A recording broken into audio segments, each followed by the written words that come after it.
All right, head count introduction for Billy Sampley, February 6th for the demonstrational speech. Ackland, 21. Carmen, Carmen Boudreaux, 45. Jeremy House, 20. Debs Washer, 20.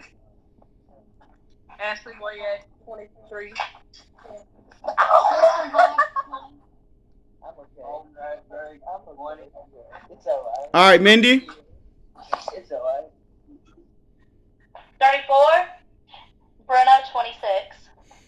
all right. Okay, now you're gonna slip this over there. All right, hold on. That's funny. Yeah. Oh, good guy. Okay, and you're gonna stand over there. Okay.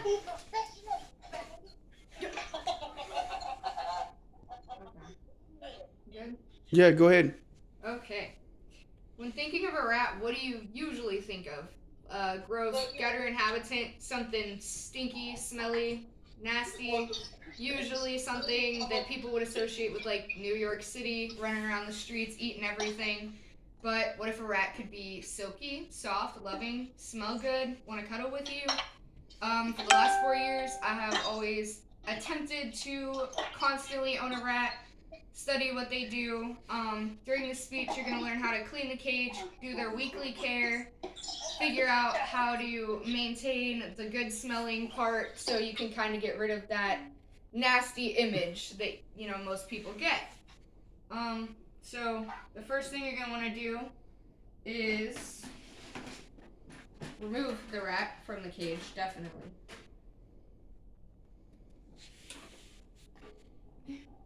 And then usually I just stick him in like a small trash can because then he can't get out and run all over my house and eat everything.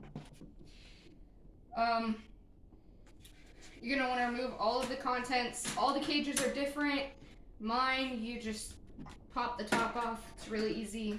I don't have to fight with it too much. You're gonna want to take everything out, including the food, water dishes, shelves, everything that could have any rat like residue, food, anything that could make it smell bad. I usually just wipe mine out in here.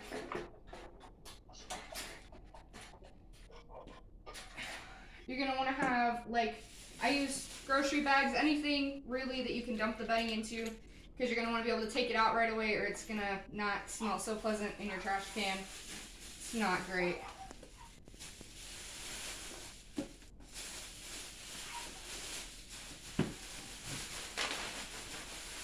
Okay. So, when you remove everything, it's gonna seem like a lot to do. Mine's pretty simple. I got pretty lucky. You're gonna want to make sure you have a cage that's easier for you if that's how you want to do it. When you're redoing the bedding, a lot of people will say to use wood beddings. You want to definitely stay away from pine wood bedding. It's very hard and sharp. It can make it hard for the rat to chew on, nest with. This is gonna sound a little off, but you're gonna want to get aspen bedding if you use wooden bedding, which is what I get. It's a soft wood, but it's not something that splinters. It's easy for the rat to chew on, make nests with. It's fairly absorbent, so any urine or water that spills from your water bottle, anything like that, it's really easy to soak that up and keep it from making a mess in the bottom of your cage. You are also going to want to stay away from the small pieces when you go through. Make sure there's not any little small splinters of it, because sometimes when they shred up the bedding, it does make it an issue for their breathing. It can cause infections in their lungs. When you fill it, you only want to fill it about 2/3 full, because otherwise you will have a mess on the outside of your cage. Speaking from personal experience, definitely. It is very easy for the rats to kick things out of their cage. They tend to be a cleaner animal if taken care of properly. So if they don't want it in their cage and they can push it out, they will. You also don't want to have too little because then they cannot nest in it. They can't make a burrow in it, which they like to be able to cover themselves. The biggest thing is making sure that you fluff it. Make sure that you're not leaving it packed, or it's going to be really easy for them to scoot it all to one side, and then you're going to have a puddle or a mess in one corner that's going to be really hard to clean out. So when you do that, you just pretty much, you crumble it in your hand. I mean, you can see it's small pieces. You don't really want anything smaller than this. It makes it hard to breathe. After you change the bedding, you're going to make sure you have fresh food and water. I changed the water shortly before this, so the water is fresh. When you feed them, you're going to want to make sure that you clean out the dish, because they tend to put bedding, or sometimes if they move around, their feces and stuff can get in the bed or into the bowl. You don't really want that because it can make them sick. And you also don't want the old food to stay in there. It can cause an unpleasant smell. It can cause them to try to eat other things that aren't food that smell like that. Give them some. When you refill the food dish, you're going to want to use right about 3 lab blocks, which I just use the Daily Pet. They're not very big, so you want to give them about 3 of them. Usually when you feed them, you want to supplement it with some kind of vegetable. It's a way to keep their immune system right, keep their energy up. If they only have protein, it's not good for them. You actually want a rat to have a mostly carbohydrate full diet. According to Debbie Buchanan, she studies rats a lot. She posted on the Rat Fan Club in May of 2016, you always want to avoid commercially grown foods because they tend to have pesticides, which, as the name states, they kind of can poison other, they can poison the rats if ingested too much. So, I mean, you really just want to try to go organic as much as you can. I mean, it's not going to hurt them if you have to buy lettuce or something like that has been commercially grown. Just do what you can. You also, when you replace the shelves and replace the items, you want to make sure that they're in the relatively same place. Rats are mostly a creature of habit. I mean, if you have some of the shelves up a little higher or the food dish is a little bit to the right, it's not going to make that much of a difference, but they're creatures of habit. They learn and they live with patterns. It's how they remember things and how they stay on top of things. So I just that's part of why I leave the shelves in there and just wipe them off so that I know that they're okay. And then you just want to put your water bottle back in there. It creates a lot more comfort for them to have the same kind of thing. A lot of humans are the same way. They prefer everything where they have them and not too much of moving around unless they do it. It can make them feel secure knowing that they have a constant state and place to be.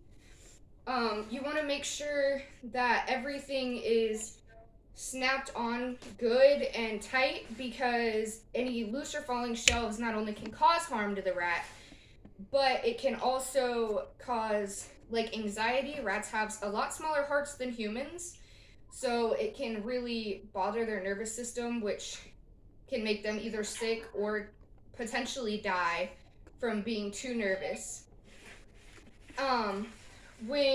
After you have everything in place, you're going to want to bathe your rat. My rat just got bathed 2 days ago.